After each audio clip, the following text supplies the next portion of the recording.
Bismillahirrahmanirrahim. Assalamualaikum warahmatullahi wabarakatuh. Perkenalkan, nama saya Fariasa, NIM A1J118049. Pada kesempatan kali ini, saya akan menjelaskan tentang sistem ekskresi dengan tujuan untuk memenuhi tugas praktikum 13 mata kuliah anatomi dan fisiologi manusia. Berikut kita mulai. Sistem ekskresi merupakan proses pengeluaran zat sisa metabolisme yang sudah tidak digunakan lagi oleh tubuh. Sisa-sisa metabolisme ini berupa senyawa-senyawa yang bersifat tidak toksik atau racun, sehingga jika tidak dikeluarkan dapat menyebabkan terganggunya fungsi organ-organ di dalam tubuh. Organ-organ yang berperan dalam sistem ekskresi pada manusia meliputi kulit, ginjal, paru-paru, dan hati. Yang pertama, kulit. Kulit merupakan lapisan jaringan pelindung terluar yang terdapat di permukaan tubuh. Kulit termasuk organ ekskresi karena mampu mengeluarkan zat-zat sisa berupa kelenjar keringat.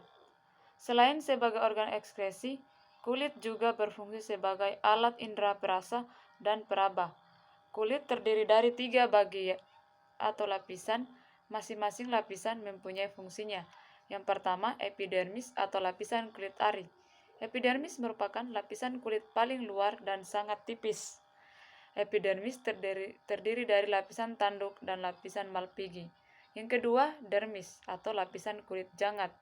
Dermis merupakan lapisan kulit yang terletak di bawah lapisan epidermis. Lapisan dermis lebih tebal daripada lapisan epidermis. Kemudian jaringan ikat bawah kulit. Lapisan ini terletak di bawah dermis, di antara lapisan jaringan ikat bawah kulit dengan dermis dibatasi oleh sel lemak. Lemak ini berfungsi untuk melindungi tubuh dengan benturan sebagai sumber energi dan penahan suhu tubuh. Yang kedua, ginjal. Ginjal merupakan komponen utama penyusun sistem ekskresi manusia, yaitu urin. Manusia memiliki sepasang ginjal berukuran sekitar 10 cm. Letak ginjal di rongga perut sebelah kiri dan kanan ruas-ruas tulang pinggang. Ginjal berfungsi untuk menyaring zat-zat sisa metabolisme dari dalam darah, mempertahankan keseimbangan cairan tubuh, mengekskresikan gula darah yang melebihi kadar normal, dan mengatur keseimbangan kadar asam, basa, dan garam di dalam tubuh.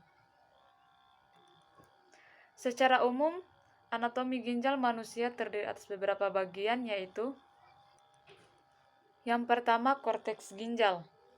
Korteks ginjal atau korteks renalis merupakan bagian ginjal yang paling luar.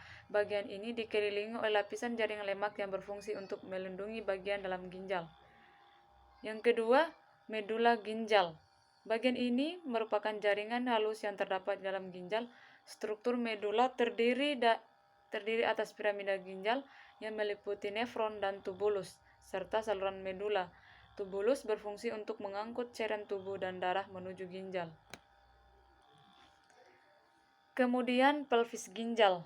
Pelvis ginjal merupakan bagian ginjal yang terletak di lapisan paling dalam. Bagian ginjal ini berbentuk seperti corong yang berfungsi sebagai saluran yang menghubungkan ginjal dan kandung kemih. Kemudian, nefron. Selain ketiga bagian di atas, bagian penting lain dari ginjal adalah nefron.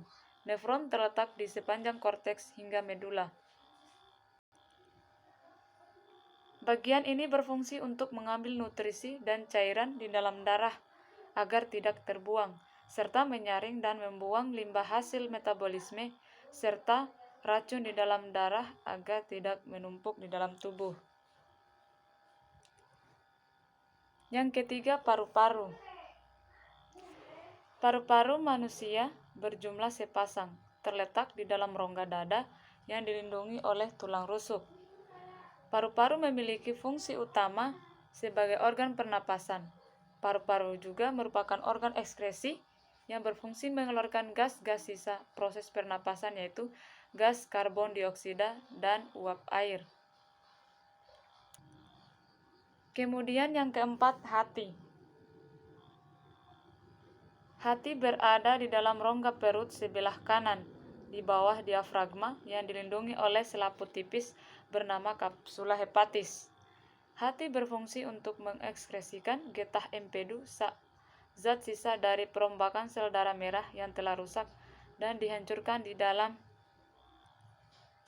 limfa.